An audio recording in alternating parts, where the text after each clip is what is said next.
家好，歡迎收睇廢物利用，我係廢物。發達嘅網絡世界令到一班人可以靠住假消息、假資訊發達。呢條片同呢個頻道就用翻科學嚟反駁翻一啲聲稱尊重科學嘅神棍。相信睇完都會同我一樣覺得匪夷所思，點解一啲連基本科學知識都欠奉嘅人可以俾人當成神明去供奉？呢條片總共有5 part，我哋去片。呢樣嘢暗藏殺機。What？ 點解食每樣嘢都好似致癌？植物油究竟係咪戰過地底泥呢？大家好，我係廢物。呢條片開始討論所謂非主流意見，唔係想邊一樣食物贏，而係想帶你走出食乜嘢都生癌嘅恐懼。今日想同大家分享嘅係植物油。咁好嘅植物油就有橄欖油、椰子油、牛油，我有屬於冷榨嘅油。植物油經過高溫加熱就會產生反式脂肪，唔可以超過200度。今日最主要想同大家分享嘅係氫化油，例如芥花籽油、葵花籽油、葡萄籽油、菜籽油、棕櫚油、花生油、康油、粟米油、大豆油。以上呢9樣嘅植物油會叫做氫。睇翻食物安全中心，液體植物油係非氫化油，唔好亂咁幫啲煮食油安個名落去。半固體或者固體嘅植物油先叫氫化油，係反式脂肪嘅主要來源。雖然依家有新技術可以減低反式脂肪，但係我都避免去食。我哋嘅主軸係講煮食用嘅液體植物油。What？ 呢油一定要經過高溫加熱先至可以提煉出油。純粹冇乜常識，有磨過芝麻嘅都知室溫都會出到油。主流嘅種子油生產係用壓榨法或者溶劑法。所謂高溫加熱係精煉嘅時候先會用到，除非你覺得100度都好熱。What？ 以上嘅植物油經過氫化之後，全部都會變成反式脂肪。呢個純粹係誇大同埋嘩眾取寵，加埋冇常識。如果100% 變成反式脂肪，佢就叫反式脂肪油啦。嘅油好多時咧，佢哋都會使用溶劑萃取，最流行嘅一種溶劑叫做己烷 hexane。咁唔使太複雜㗎，就係為咗拎嗰啲油，就揾啲可以有用嘅嘢去溶佢哋出嚟。而呢樣溶劑就係汽油啊、柴油咁樣，都係石化燃料嘅家族之一，即係咧石油吐入口。咁而因為呢個盡可能拎得最多嘅油，佢哋咧就會用埋去溶劑，即係當中咧會涉及加熱、加壓、整氣。喺以上呢啲過程之後，基本上啲油咧係唔值得㗎。首先就唔知佢哋去唔去除得晒嗰啲。其實己烷廣泛應用喺食品、製藥、保健品工業，用嚟提取油分或者係生物入邊嘅活性成分。己烷唔會同油脂產生化學反應，唔會溶喺油入邊。出油嘅效率亦都比壓榨法高。己烷嘅沸點係69度，即係超過69度，己烷就會變成氣體離開種子油。簡單嚟講，水嘅沸點係100度，啲水都未滾，己烷已經揮發走晒，就好似煮嘢食會賺酒咁樣，唔會有酒味留低。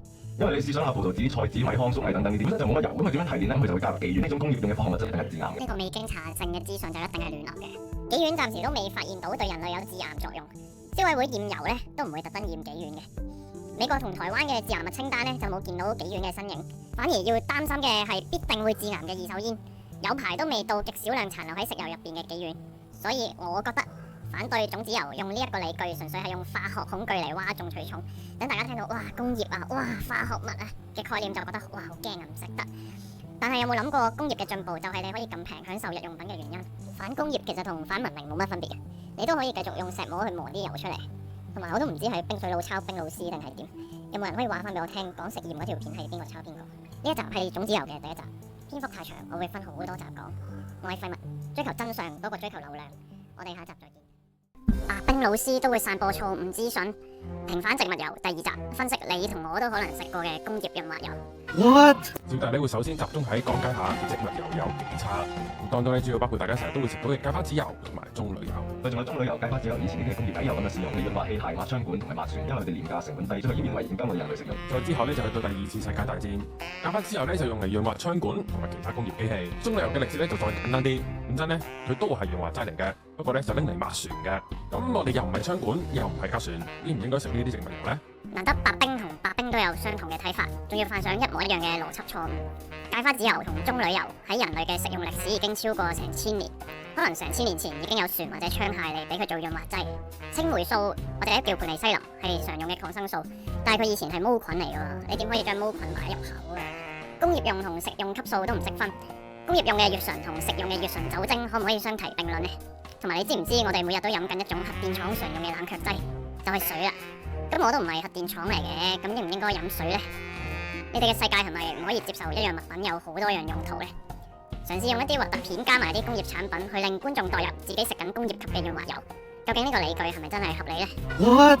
之後咧就由2位加拿大嘅農業學家用選種技術培育出一個低芥酸嘅芥菜新品種，從此芥花籽油咧就變成可以食用，然後就賣俾大家食啦。芥花籽油嘅英文名仲由原本 rapeseed oil 改埋名做 canola 添 ，CAN 咧係 Canada 嘅簡稱 ，OLA 咧就淨係 oil。改名嘅真實原因就因為咧 rapeseed oil 係唔係好食得嘅，咁 canola 呢個名咧就搞到好似可以食得咁。首先，冰老師搞錯咗個概念，rapeseed oil 菜籽油一直係人類歷史上其中一種常見嘅食用油。Canola oil 芥花籽油係農業學家雜交培育誕生嘅低芥酸品種，唔係單純改個名咁簡單。即係你個中國表姐同加拿大鬼佬結婚，生咗個混血 BB，拎加拿大護照改埋英文名，你會唔會話佢都係黃皮膚黑頭髮嘅中國人，只不過改咗個名啫？但係人哋係混血新品種，係唔同嘅嘢嚟㗎喎。What？芥花籽油喺4000年前已經喺印度出現，喺中國咧都有2000年歷史，但係因為佢含有高量嘅芥酸，所以咧味道就麻麻地，只能夠作為工業用油或者飼料。冰老師都係搞錯咗啲歷史，味道好唔好就唔知啦，淨係知喺漢朝已經有菜籽油嘅記載。江戶時代菜籽油除咗用嚟做點燈油之外，精煉完之後都係會攞嚟食嘅。咁珍貴嘅古代物品唔會攞嚟做飼料啩？可能搞錯咗係油渣啫。最後引用香港食安中心2023年嘅報告，有關芥花籽油安全性嘅失實資訊，可能源於誤信芥花籽油就係菜籽油嘅謬誤所引起。事實上，芥花籽油嘅成分有別於傳統嘅菜籽油，香港亦都有立法禁止高芥酸嘅油進入香港。淘寶唔計，我都未係好明點解話芥花籽油同埋棕櫚油唔好，就可以歸納晒所有植物油都唔好。我哋下條片繼續講，延伸閱讀資料我放咗喺免費嘅 Patreon 入邊，記得 follow 我再撳入去睇埋啦。我係廢物，下條片再見，拜拜。忍痛破解白冰老師，大家好，我係廢物。呢條片我剪得好唔開心啊，因為發覺原來白冰老師係冇乜 common sense 㗎。咁小弟咧就先用兩個 common sense 嘅角度嚟同大家解釋，複雜嘅科學角度咧就容後再講。第一個 common sense 就係大家咧返屋企可以試下分別將豬油、雞油、芥花籽油、棕櫚油淋落隻手度，然後再用正常濕溫嘅水洗。大家應該會發現咧，豬油、雞油咧一洗就甩，甚至就咁皮膚都吸收到。而芥花籽油、棕櫚油咧係會黐住隻手，好難洗得甩㗎。為咗驗證白冰老師嘅常識咧，我喺室溫28度、濕度90% 嘅環境，分別盲測咗牛油、鵝油、芥花籽油、牛油果油同埋橄欖油。捽上手咧其實冇乜分別嘅，都係室溫水洗唔甩。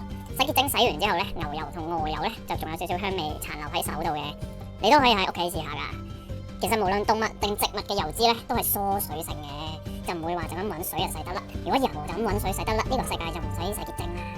然後大家再幻想下，你將呢啲油食落個肚度，咁你個人高溫極發燒就得38度啫。咁芥花籽油、棕櫚油就會將住晒你啲食道同小腸，咁消化有點冇好咧？首先啱啱講嘅 common sense 唔成立嘅話，呢個幻想咧都係純假嘅啫。如果你唔係捐晒成個肝出去嘅話咧，油脂其實唔會張住喺條腸嘅。中4嘅生物科就應該有教，膽汁咧就好似洗潔精咁樣切細啲油脂粒，再等小腸去吸收嘅。就算吸收唔切，打完邊爐咁樣就會屙翻出嚟。咁我諗呢個先係 common sense。第二個 common sense 就係，如果冇現代工業加工技術，令到製造商可以從粟米粒、葵花籽、葡萄籽同米糠入邊榨取極少量嘅油，我哋根本就唔可以食用到1湯匙嘅植物油。仲要嗰個加工過程講出嚟真係好嚇死大家㗎。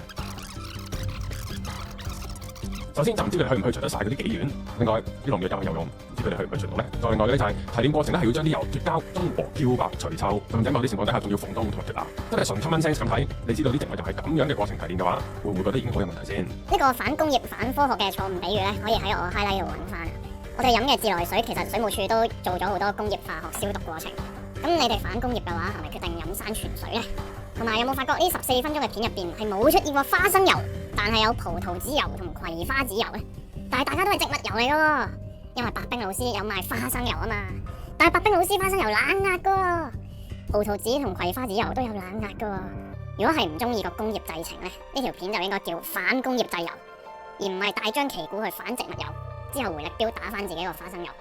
不過我相信都冇乜人會思考呢件事嘅，但係完全氫化嘅脂肪往往咧就會好堅硬，冇咩應用價值。所以咧，市場上面售賣嘅氫化脂肪都係冇完全氫化嘅脂肪。問題嚟啦，如果係有唔完全氫化嘅脂肪，咁當中咧就會有部分嘅氫化咗嘅脂肪會脫氫而變翻不飽和脂肪。喺呢個過程入邊就會產生一種新物質粉色脂肪。呢一節其實白冰老師講得啱，佢條片係2023年2月出街，政府咧喺2023年12月咧先立法禁止部分氫化油產品，其實係落後過其他國家好多。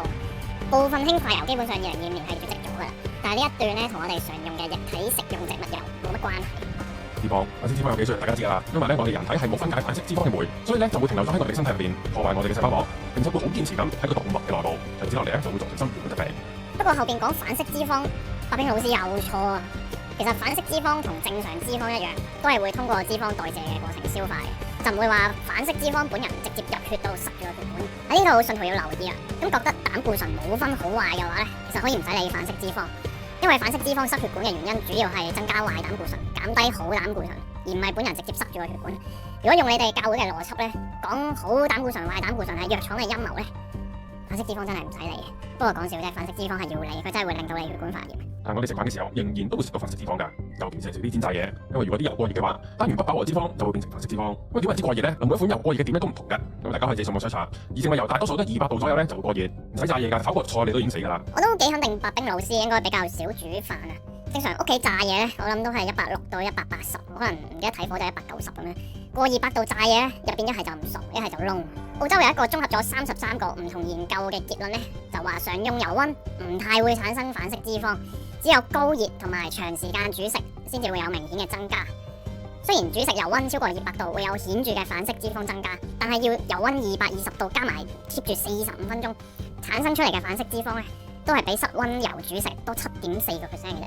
如果室溫產生嘅反式脂肪好少嘅話，咁220度產生嘅反式脂肪都唔係好多嘅。更何況炒菜有幾可炒到220度，仲要炒足45分鐘呢？睇完呢條片，你會發現冰老師嘅 common sense 其實都唔 common，仲要佢嘅 common sense 都係錯嘅。咁希望大家睇片嘅時候可以有批判性思考啦，諗下啱唔啱，唔好照單全收。因為我同屋企人咧都食咗好多年花生油嘅，咁照個腸鏡咧都好彩入邊冇息肉，或者冇見到油長住喺腸，同埋都推廣下政府資助50至75歲大腸癌篩檢。可能係我孤陋寡聞啦，如果有醫護手足睇過腸鏡 patient 入邊有油積住喺度，可以補充下。研究證實植物油有害，白冰老師引經據典，無懈可擊。大家好，我係廢物，我哋睇下白冰老師有幾博學多才。喺另一項白老鼠嘅研究入邊，每日俾白老鼠餵食相當於2湯匙嘅芥花籽油嘅老鼠，會導致記憶力、學習能力同體重更加惡化，以及有相當大嘅神經元損傷同埋 beta 澱粉樣斑塊形成增加。呢啲都係阿茲海默症嘅即係老人痴呆嘅特徵。以上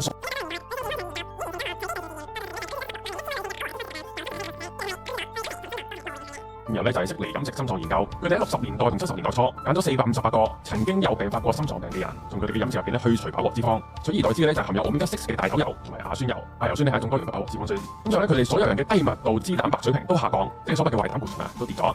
咁係咪真係咁壞？就上集啦。不過呢班人咧再次心臟病嘅風險上升咗60%，死亡風險上升咗70%。首先教主可能冇睇過實驗，60年前嘅悉尼飲食心臟研究係用紅花油，唔係用大豆油。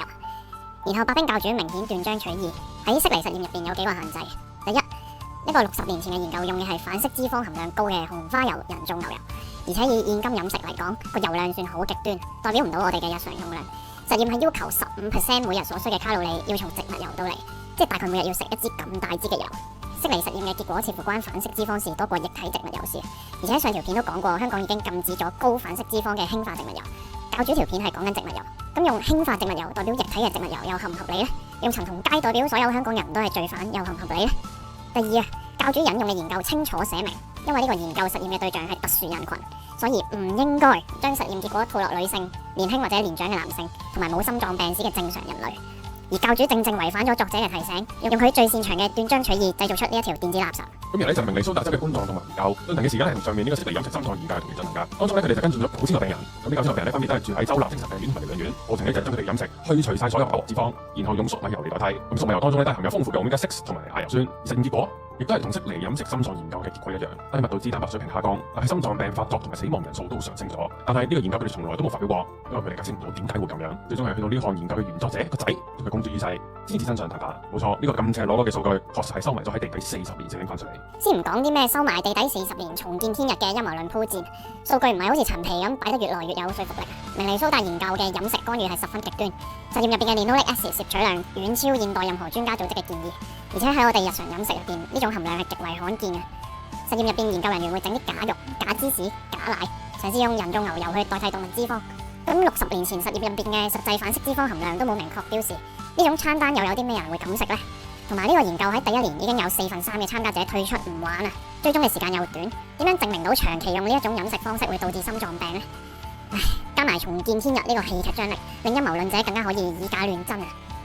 上述講嘅2個60年前嘅研究，竟然俾教主當係寶，連你實驗都講到明對象係病人，佢就拎嚟擺落正常人度，點解教主要咁做呢？因為教主係食緊外國營養神棍嘅2手飯資料啊！篇幅太長，我寫晒喺 Patreon，大家免費睇。